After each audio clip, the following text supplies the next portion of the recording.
Orestes Cendrero es el tercero en la saga con ese nombre, su abuelo, su padre, él mismo. Es el hermano mayor de 5 hermanos que son todos importantes en la vida santanderina, que tienen una aureola merecida de estudiosos y que tienen una historia que no hay por qué exaltar de manera inadecuada y, desde luego, merece no ser escondida por la brillantez y por la importancia histórica que tiene ya detrás de sí. Hoy accede a hablar con nosotros, estamos en el Hotel Real, y este profesor que recibe clases de idiomas y no las está dando ha pasado brillantemente por el Instituto Oceanográfico. Es en este momento el tesorero, vamos, hace más funciones que las de tesorería, que no son precisamente su expertise, en Cantabria, la asociación que se preocupa del medio ambiente, de los ríos, de la naturaleza de nuestra región. Es también un vicepresidente del Ateneo de Santander, de una de las más activas secciones, que es la que tiene que ver con el medio ambiente también y con la biología.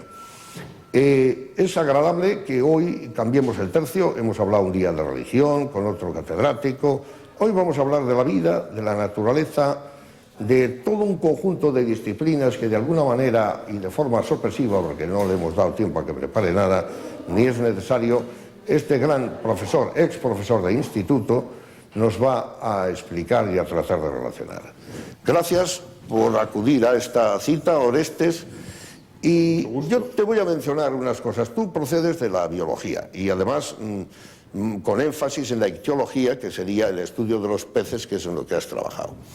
Pero hombre, la gente hablaba de ciencias naturales, la geografía está por otro sitio, tu hermano está en geodinámica, el ecologismo no es lo mismo que la ecología, tenemos la edafología que estudia los suelos y por otro lado la externa, la interna y la mineralogía. ¿Cómo se relaciona todo eso?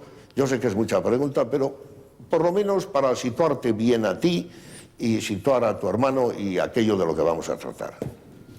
Las ciencias naturales son aquellas, claro, que estudian todo lo referente a los seres naturales, tanto animados como inanimados. Entonces, las ciencias naturales, en el sentido clásico, se ocupan de los animales, de las plantas, de los microorganismos, es decir, bacterias, virus, hongos, hongos microscópicos, se entiende, y luego la tierra, los minerales y las rocas, en sentido amplio. Hay quien llega más, dice que la física y la química también son ciencias naturales, puesto que también estudian fenómenos de la naturaleza y las leyes de la naturaleza, pero desde otro punto de vista. El sentido que se le ha dado tradicionalmente en España ha sido eso, el estudio de los seres vivos y de los seres minerales, seres inanimados. Porque la física no son los vivos. Entonces, la física estudia, bueno, pues las leyes por las que se rigen una serie de fenómenos, la electricidad, la óptica, la termología, la química, pues bueno, los compuestos, cómo están químicamente compuestos los seres vivos y no vivos, lo que es las aplicaciones de los elementos químicos, las reacciones químicas incluso que tienen lugar dentro de los seres vivos, bueno, en virtud de su fisiología. Bueno, eso sería la química, pero, repito, en sentido tradicional son solo esto, lo que podemos llamar la zoología, animales, la botánica, plantas, la geología y mineralogía, tierra y minerales, rocas, y aparte, pues la microbiología, que es una derivación de que es lo que he dicho antes, de los organismos como bacterias, hongos, virus, simplificando. Eso a grandes rasgos. Bueno, hecho este contexto general, vamos a ir descendiendo. La gente culta, a que sea a nivel divulgativo, ya se puede situar un poco con lo que has dicho. Pero tú hace 30 años hiciste una revolución, una cierta revolución con el estudio, no el de la biología del bonito, que también has hecho contribuciones importantes, sino con la anchoa. La anchoa está de moda por razones políticas, para empezar con una alusión humorística, está mucho más de moda. Hay quien dice que se está esquilmando y que no aparecen, hay incluso una queja, pero lo cierto es que hace 30 años tú estudiaste esto en serio y eres un claro pionero, hay que decirlo, en ¿cómo podrían afectar los nuevos métodos más intensivos de pesca a los tradicionales? Porque la anchoa se había pescado desde siempre. Quisiera que digas en qué consistió lo que yo llamo, creo que propiamente una revolución, creo que no lo estoy exagerando, y aquí no hay que ser modestos, hay que decir la verdad.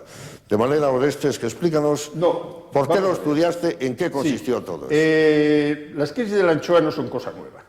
Se han conocido a lo largo de la historia, desde que la pesquería está documentada a lo largo del siglo pasado, incluso del siglo XIX también. Se han conocido varias crisis de la abundancia o de la falta de, o de la poca abundancia de la anchoa.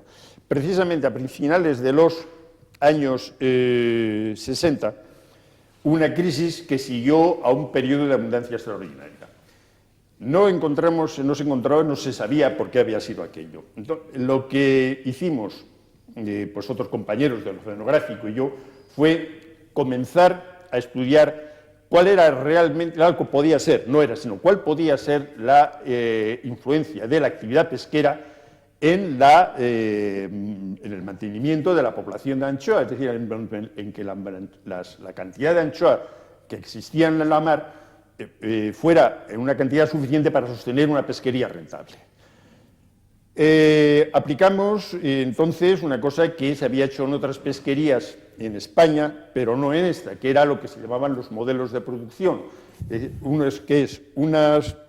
Unos modelos matemáticos que relacionan la abundancia de los reproductores y de las crías que se van obteniendo cada año, con la cantidad que se extraía y con el esfuerzo, es decir, la cantidad de barcos y el tiempo que había pescando y el tiempo que los barcos empleaban. Entonces ahí llegamos a una conclusión que funcionó durante un tiempo, que es que dijimos, bueno, manejando estos factores, la pesquería de anchoa puede sostener que se extraigan de ella alrededor de 30.000 toneladas año, era una cosa así. Bueno, eso funcionó, pero lo que siempre pasa cuando se empiezan una serie de estudios, pues que se tienen en cuenta unos factores, pero otros se escapan. Y los que no se tuvieron en cuenta eran los factores ambientales que condicionaban el que las anchoas que nacían cada año sobrevivieran hasta una edad suficiente para que se las pudiera pescar. Y para mí, que todavía no está claro cuáles son esos factores que están influyendo ahora negativamente en la población de anchoa. La población de anchoa de los últimos 30 años ha conocido varias recuperaciones, varias caídas. Las medidas que han tomado los pescadores han sido siempre acertadas en el sentido de que ellos han sido los que se han opuesto siempre a una sobreexplotación de la anchoa, pero por las características biológicas de esta especie y por los factores que, repito, que todavía no están claramente determinados, existentes en el mar, en los últimos años pues se ha producido esta caída que conocemos todos, que ha puesto a la pesquería pues al borde no la especie, cuidado que no es lo mismo, pero la pesquería ha puesto en una situación límite. Eso no quiere decir que la especie esté en vías de extinción, sino que está muy escasa, está, digamos, amenazada. No creemos que se extinga, no hay realmente documentada la extinción, tal vez sea por la dificultad de hacer censos exactos, pero no hay una extinción documentada de especies explotadas por el hombre, pero lo que sí hay es muy bien documentadas pesquerías que han dejado de ser rentables, han tenido que abandonarse por la escasez de la especie explotada. ¿Qué hicimos nosotros? Bueno, pues entonces seguir con aquellos trabajos que después pues han continuado y se siguen haciendo las evaluaciones de la cantidad de pesca disponible basados en estos modelos de producción perfeccionados, pero por lo que yo sé, yo hace ya 3 años largos que no estoy en esto, pero por lo que yo sé, pues todavía sigue sin encontrarse realmente qué es lo que hace que las sucesivas crisis llegamos, temporales, las sucesivas quintas, por así decir, las sucesivas promociones de anchoa no se vayan logrando. Es decir, lo que nosotros en los términos biológicos, lo que los reclutamientos, es decir, lo que los peces que cada año llegan a la edad de ser explotados, pues sean malos, que es lo que está pasando clarísimamente pues, desde hace 3 o 4 años para acá. Y ahí están mis antiguos colegas tratando de saber el porqué. Orestes, tú eres una persona que probablemente eres el que más ha viajado por años, que viajó al Instituto Internacional de Pesca por razones, además de conocimiento objetivo de los asuntos, por los idiomas. ¿Por qué vosotros, tú concretamente, sabías inglés y tan tempranamente que te ha ayudado tanto, claro, para participar y para...? Sí, bueno, ahí yo tengo que agradecérselo a mis padres, desde luego, y mis hermanos lo mismo, porque desde muy pronto ellos se dieron cuenta de que el conocimiento de idiomas iba a ser muy necesario para la actividad profesional de cualquier tipo y sobre todo para la actividad, para los trabajos en materias científicas. Entonces, desde que fuimos niños, el empeño de mis padres fue que aprendiéramos idiomas y pusieron los medios a su alcance para eso. Entonces, pues bueno, ahí tuvieron éxito, porque los 5 hermanos hablamos más de un idioma. ¿Y por qué? Bueno, de hecho, me confirmas que ahora alguien me ha dicho que estás estudiando alemán. Sí, yo te lo he dicho. Sí, a tú mismo, muy bien. Bueno, pues muy bien. Sí, pero bueno, aparte de eso, es que aparte de la utilidad que han tenido para mi actividad profesional, el saber inglés y francés, pues decentemente, es que además me gustan los idiomas. Entonces, sí. Y creo además que todos nosotros pues tenemos una facilidad innata para el aprendizaje de idiomas. Mi padre dice mi padre decía que cree que porque nosotros descendemos de judíos. Entonces los judíos, que tenemos ahí los genes judíos. De la diáspora hay que saber hablar. Pues no lo sé, un apellido de mi abuelo era Curiel y los apellidos que terminan en él parece que son de origen judío. Bueno, tu familia procede del norte de Burgos. Del norte de Burgos, sí. Os arraigáis aquí, creo que tu madre es madrileña, pero a mí me gustaría que te refieras a este episodio, no exento de dolor, yo creo que no conociste a tu abuelo, pero tu abuelo me parece que se repatrian sus restos de Argentina. Sí, mi abuelo, bueno, vamos a ver, mi abuelo en realidad nació en Cuba, su padre era militar. Pues eso, a mediados del siglo XIX, era militar, estaba destinado allí, mi abuelo nació en Cuba, luego cuando, se vino para España, naturalmente, al licenciar a su padre, y estudió la carrera en Madrid, hizo las oposiciones a cátedra de instituto, y primero las a Huelva y luego se vino a Santander. A Santander vino hacia el año 10, me parece, del siglo pasado. Él no había tenido, por lo tanto, ninguna vinculación con Santander, pues había venido aquí, como había podido irse, pues no sé, a La Coruña o a Almería, donde tuvo la plaza, ¿no? Y entonces, bueno, ya se radicó, la familia de mi abuelo, toda procede del norte de Burgos, por la otra rama, por la rama materna, son de origen madrileño, se instaló aquí. Y aquí estuvo pues desde el año 10 hasta el año 35 de catedrático en el instituto, en el que es ahora el Instituto de Santa Clara, que es lo único que había, claro, no había más. Después, ese año se pidió el traslado a Madrid y y al año 36 ya empezó la guerra, claro. Sí. Y a él le sorprendió la guerra en un congreso al que estaba asistiendo en Francia. Y ya no volvió. No regresa, pero... Él nunca ya volvió a España. Nunca volvió a España. Vivió en Argentina después. Marchó, bueno, anduvo un poco por toda América, porque pues lo que pasó con muchos exiliados entonces, ¿no? Sí. Se fueron con él 3 de sus hijos, mi padre se quedó en España. estaba enamorado de mi madre y mi padre no quería irse. Mi padre se quedó y mi tío y mis dos tías se marcharon con mi abuelo, estaban con él, y anduvieron un poco por toda la América española. Y mi abuelo en el año 46 murió en Buenos Aires. En Buenos Aires. Repatriaron el cadáver, está en Ciriego. Sí. Y bueno, yo nunca le conocí, aunque sí me acuerdo cuando yo, pues claro, yo tenía 8 años cuando él murió, pero sí me acuerdo que me escribía cartas. Yo recuerdo haber visto cuando yo era, pues claro, yo tenía pues 6 años, 7 años, chavalín, que me escribía cartas, cuando escribía a mis padres, y escribía, recuerdo y me llamaba Tetín. Sí. Qué bonito. Querido Tetín, me acuerdo yo de algunas cartas de estas de mi abuelo, repito, yo nunca le conocí. Sí. Nunca ti y a tus hermanos, supongo. O sea, y a tus hermanos.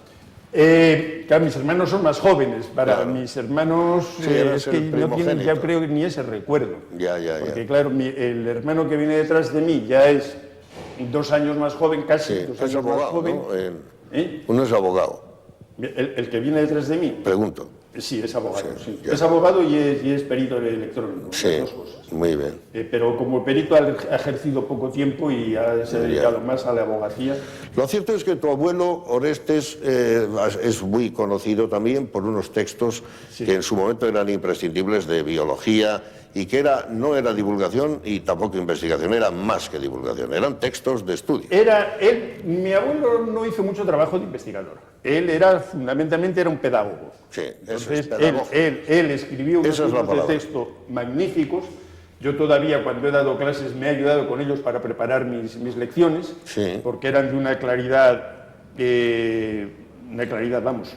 Sí, lo mismo me ha dicho Benito Madariaga en alguna ocasión, que se han usado también con Enrique Rioja, creo que era alguna vez. Enrique Rioja hizo con él, que era otro magnífico zoólogo, era uno de los mejores zoólogos que ha habido en España, posiblemente en el siglo pasado.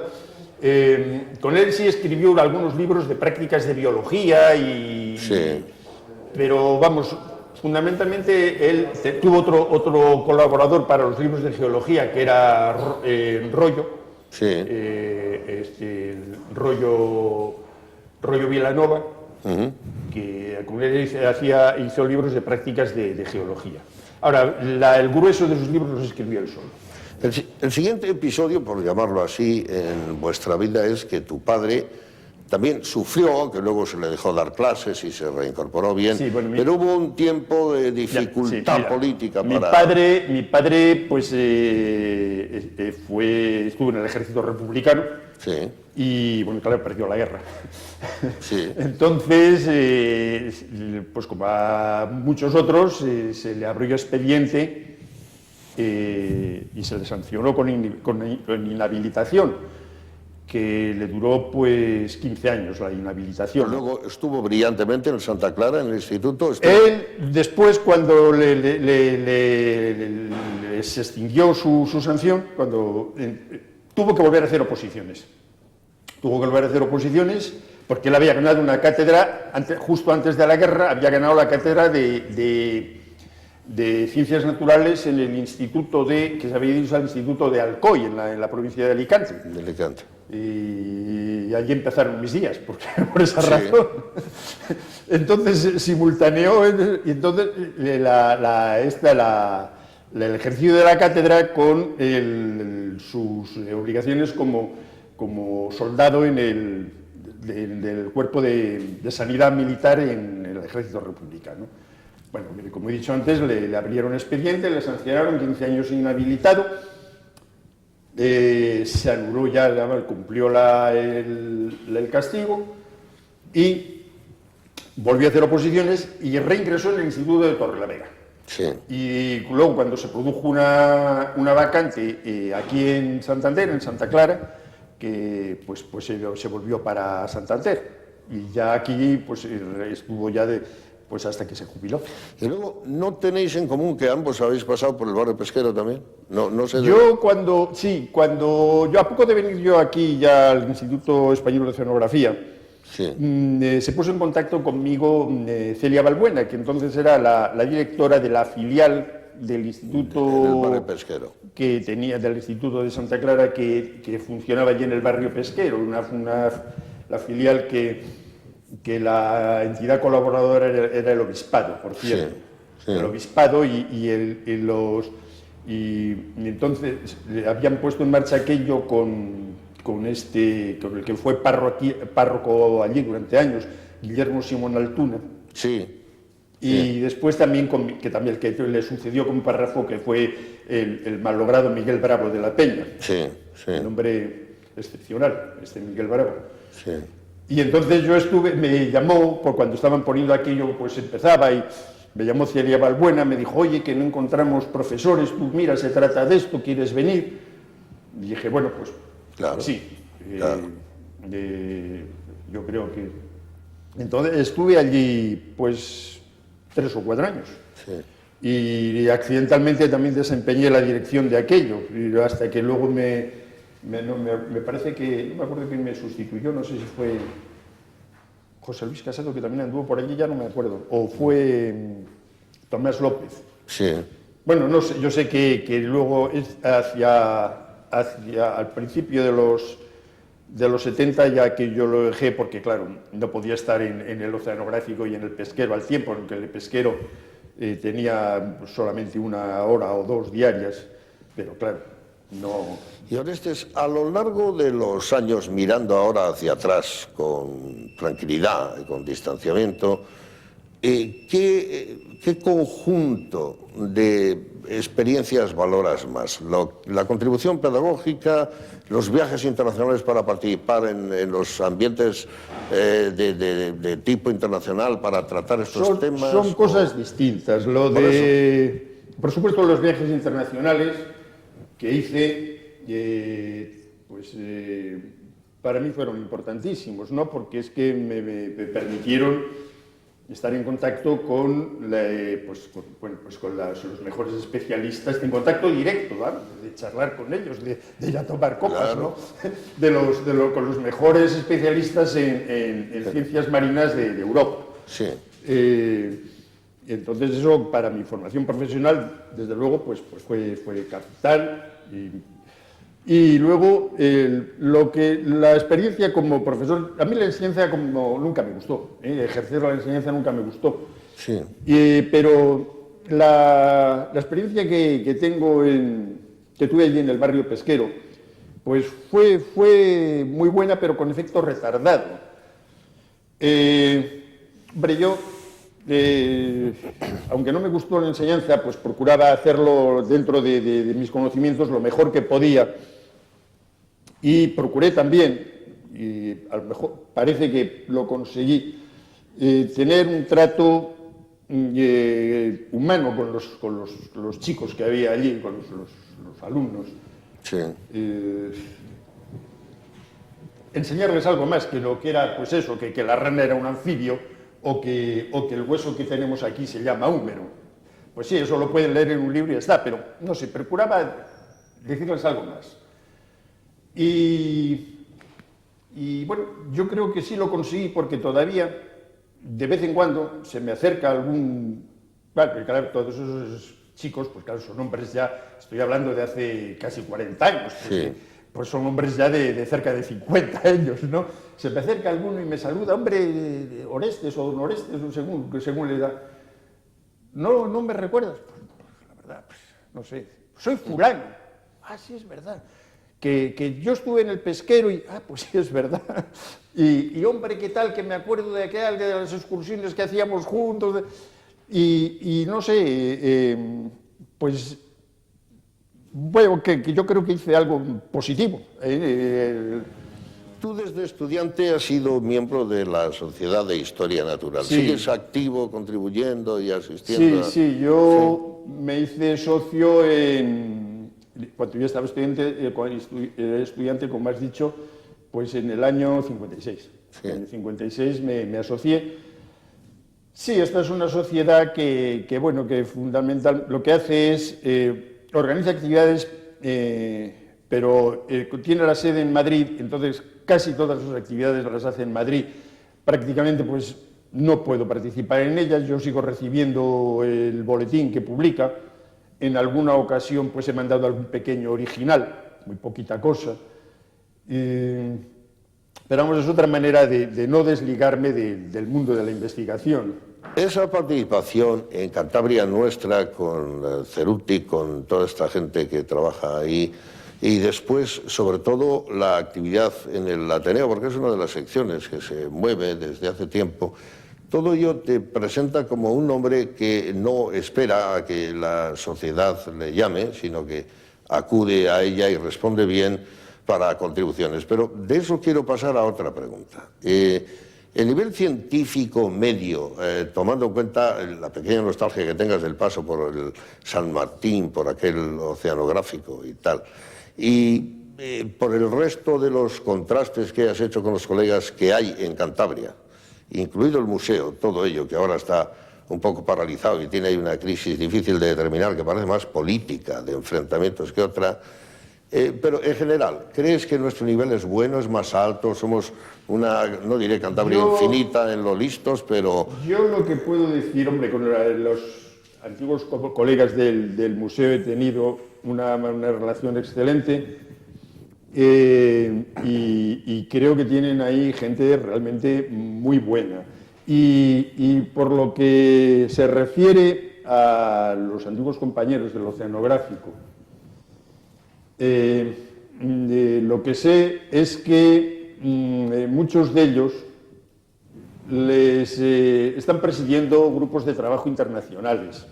Tienen puestos directivos en el Consejo Internacional para la Exploración del Mar, que engloba a los institutos de investigación marina de toda la Europa Atlántica, más la costa oriental de Canadá y Estados Unidos. Repito, algunos de mis antiguos compañeros ocupan puestos directivos en el Consejo, que son puestos electivos, además, allí no hay política que valga, no son a dedo, no, allí sí se decide todo por rigurosa y secreta... Conocimiento de colegas, además, con el reconocimiento de los colegas. Claro, entonces, si científicos marinos de toda Europa, de toda la Europa Atlántica, dicen, pues fulano de tal, que mira, casualmente está en el Oceanográfico de Santander, que presida el grupo de trabajo internacional sobre, no sé, pues pongo por caso, el efecto de la pesquería de arrastre sobre las especies de fondo. Bueno, pues a lo mejor resulta que es que estos señores y estas señoras, que también las hay, pues son buenos a nivel internacional, reconocidas, y se les reconocen sus méritos. O sea, que el nivel es alto, es tu respuesta. El nivel en los últimos 20 años, en los últimos 25 años, de lo que yo conozco del oceanográfico, es un nivel, desde luego, alto, que no desdice de lo que puede encontrarse por ahí fuera. Es más, a propósito de esto, tengo una anécdota de una vez, hace unos años, un antiguo compañero francés, con el que coincidí, con el que lo conocí hace tiempo, me dijo una cosa que a mí me llenó de satisfacción. Me dijo un día hablando, dice, oye, Orestes, ¿cómo habéis cambiado los científicos marinos españoles? Digo, pues, ¿por qué me dices esto? Dice, porque hace no mucho veníais a Francia a enseñar, y dice, ahora son los franceses los que van a España que les enseñéis vosotros. Sí. Digo, pues oye, pues me alegro que me lo digas, ¿no?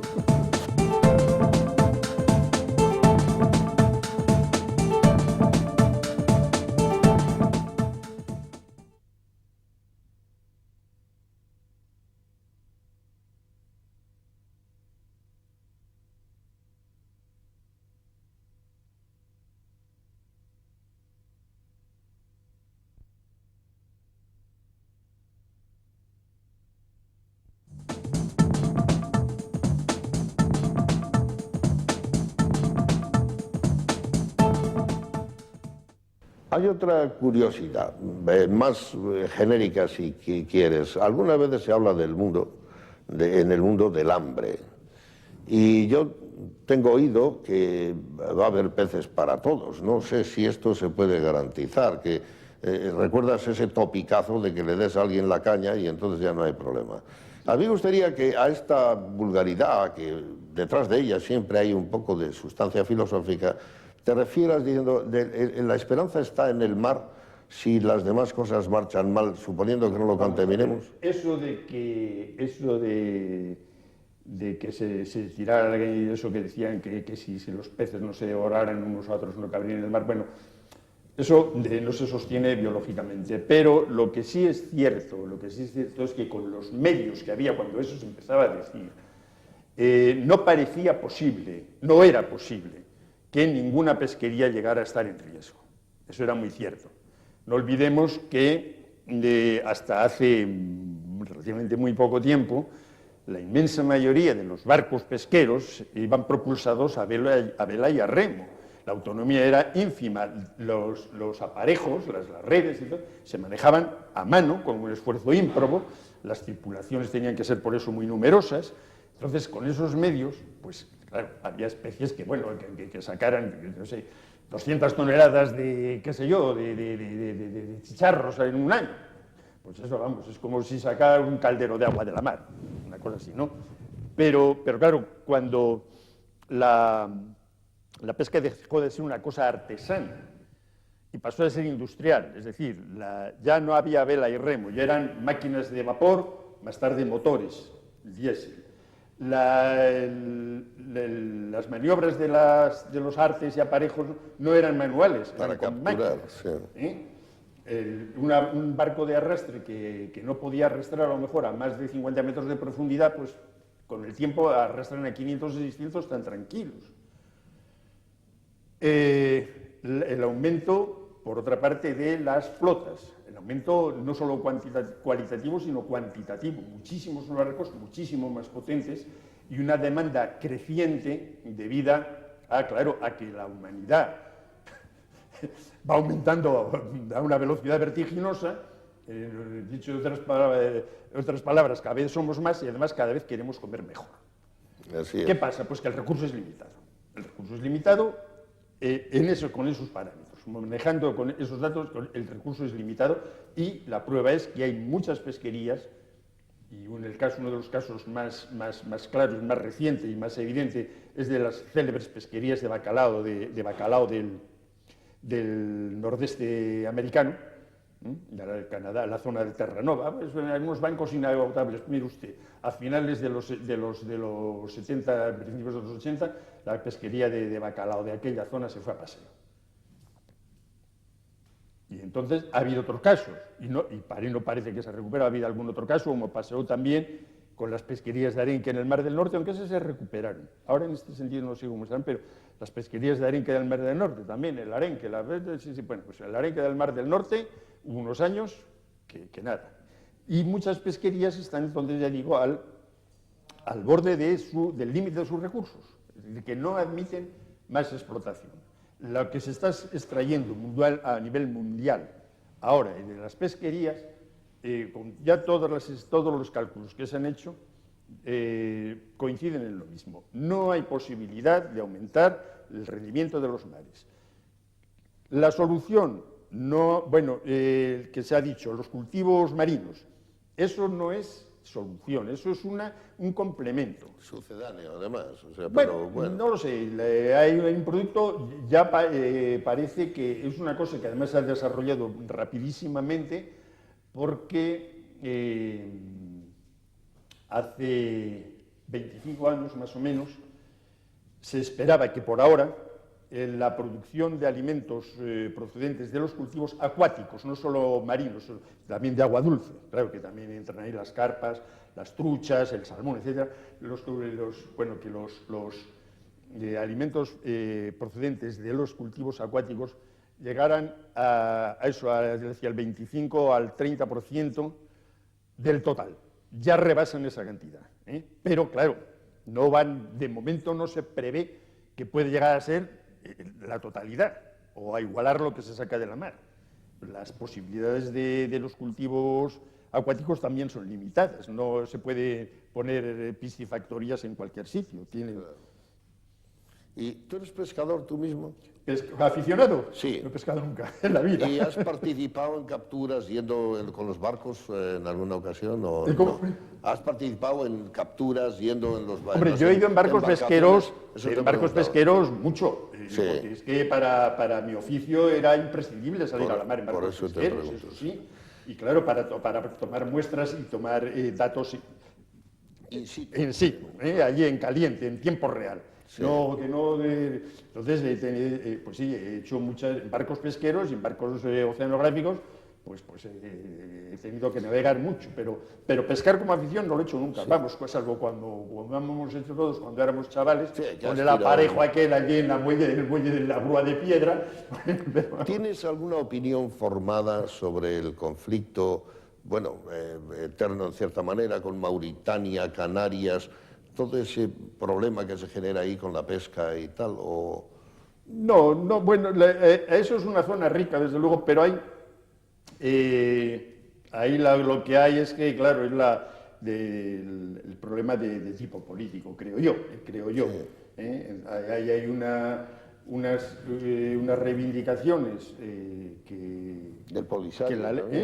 Bueno, del Polisario, por un lado, el pobre Polisario, eso sería un terreno ya en el que un poco resbaladizo meterse, pero ahí están, claro, Marruecos y Mauritania, que son los países que tienen la soberanía reconocida internacionalmente, ¿no? Canarias tiene algo que decir. Y instalar la reivindicación de eso, de las zonas, de la zona económica exclusiva que se llama, la zona de las 200 millas famosas, que claro, que en Canarias hay que partir por medio, porque no, las 200 millas se nos meten, yo no sé, pasan de Tenerife hacia el oeste, ¿no? Me parece, ¿no? Ya. Y es cierto, tú compras aquella idea que existió de que España tenía una magnífica distribución de pesca. Por ejemplo, yo estoy pensando que en Talavera de la Reina, pues el plato oficial de un lugar en Toledo resulta que es un pescado, como ocurre en otros sitios.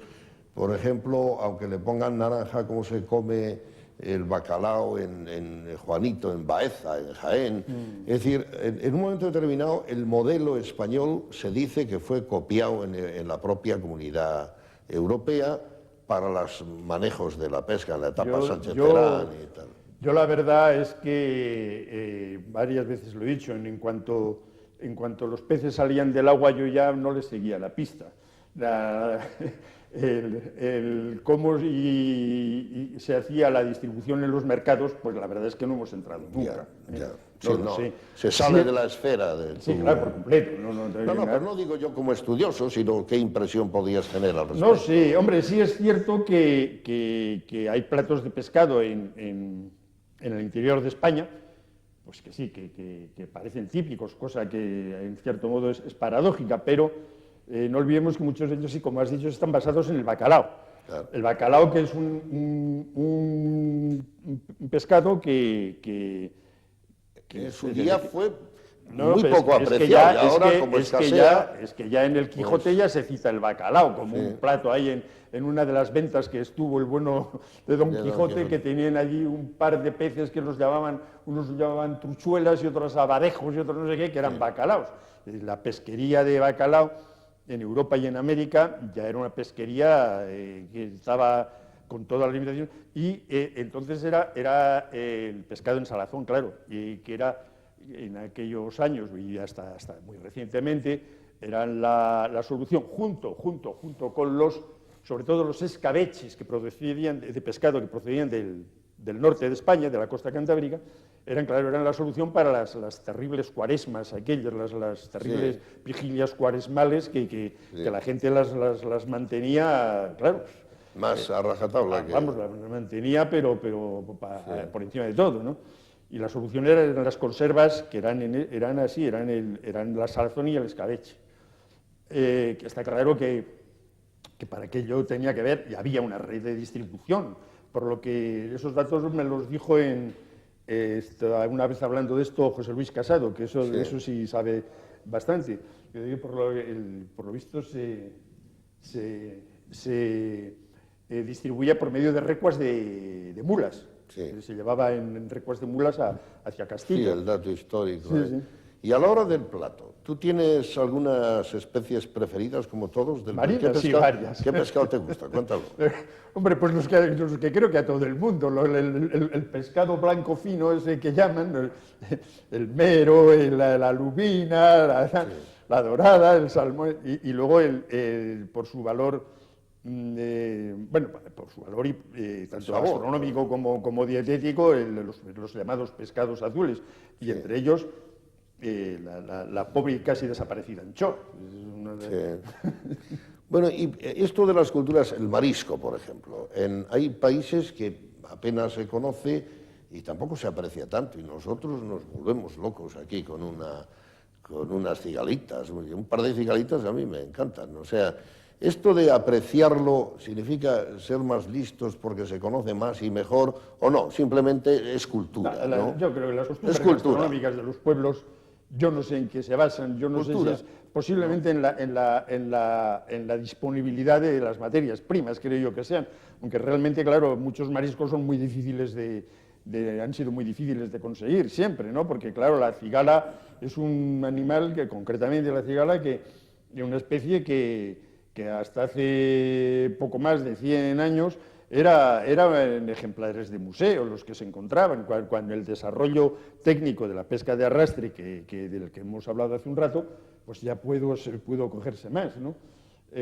Otro marisco pues, que es muy apreciado aquí, y que no solo aquí, bueno, en Portugal también, que es el percebe. Pues un hermano mío decía que qué hambre tenemos que haber pasado en España para llegar a saber que eso se podía comer, ¿no? Porque el aspecto de ese bicho no puede ser más asqueroso. Sí. Y entonces, pero claro, un percebe o no sé, o algunos de estos crustáceos, se los das en otros pueblos y sencillamente pues te los tiran a la cara, no te lo hacen hay países que no están en los platos. Sin embargo, pues en otros sitios, pues como todo el mundo sabe, por la información que hay de los viajeros, de los documentales y de toda la información que llega a todo el mundo ahora, con los medios que hay de comunicación que hay, pues en otros sitios pues comen serpientes y les parecen magníficas. Aquí vete a traer un plato de serpiente a cualquier sitio. La cultura, son costumbres que... Lo decía Bartés en la semiótica, que es cultura y uno aprecia lo que quiere. Son culturas distintas. Cerca del final, en esta grata conversación que hemos tenido, en la que han aparecido, bueno, antecedentes tan valiosos desde tu abuelo en una familia estudiosa, en el análisis riguroso de las cosas, y yo veo en tu personalidad también mucho entusiasmo. Tú eres un hombre que contagia un poco al hablar, te debes creer a fondo aquellas cosas en las que estás involucrado. ¿En dónde crees que reside? ¿Te consideras a ti mismo un hombre con mucha energía, con una capacidad de participación grande que parece que tengas siempre? No sé, yo no me he analizado, la verdad. No. Bueno, pero echando un vistazo, por ejemplo... Hombre, pues no lo sé, yo supongo que en eso, pues como todo el mundo, habré tenido aciertos y habré tenido fallos. Y habré hecho cosas mal, pues posiblemente más que cosas bien, pero bueno. Vamos a ponerlo de otra manera, porque en estos momentos en los que uno va a poner punto final a una conversación como esta, es interesante ver, además de estudiar el alemán, que es una cosa que tiene mucho mérito a estas alturas, y digo alturas porque, oye, la fonética debe ser dura y el oído de los niños es muy fino. La gramática es lo peor. La gramática también, eso de buscar el verbo. Además, creo que no se busca como el latín, que luego te da la pista. Sí, la gramática es lo que me trae a mi mártir. Ahora, estoy seguro que tienes alguna previsión de hacer algo con el idioma, aparte del placer de leer a lo mejor a algún filósofo como don Miguel de Unamuno, que para eso estudió danés. Quiero decir que, ¿qué te queda por hacer? Has enseñado, has viajado, has estado cuando otros no podían, con colegas en el ámbito de tu profesión. ¿Hay alguna ilusión que todavía anime con interés, alguna expectativa tuya? Mi ilusión es poder seguir haciendo estas pequeñas actividades que ahora hago. Pues eso, el participar en las actividades, en la programación del Ateneo, echar una mano en lo de Cantabria Nuestra, y sobre todo disfrutar lo más que pueda del tiempo junto a mi mujer. Durante una de las cosas que echaba yo en falta, no pocas veces, cuando estaba activo, que tenía que, pues era que no podía dedicar suficiente tiempo a mi mujer y a mis hijos. Mis hijos, pues ya, claro, no me necesitan, cosa natural, ¿no?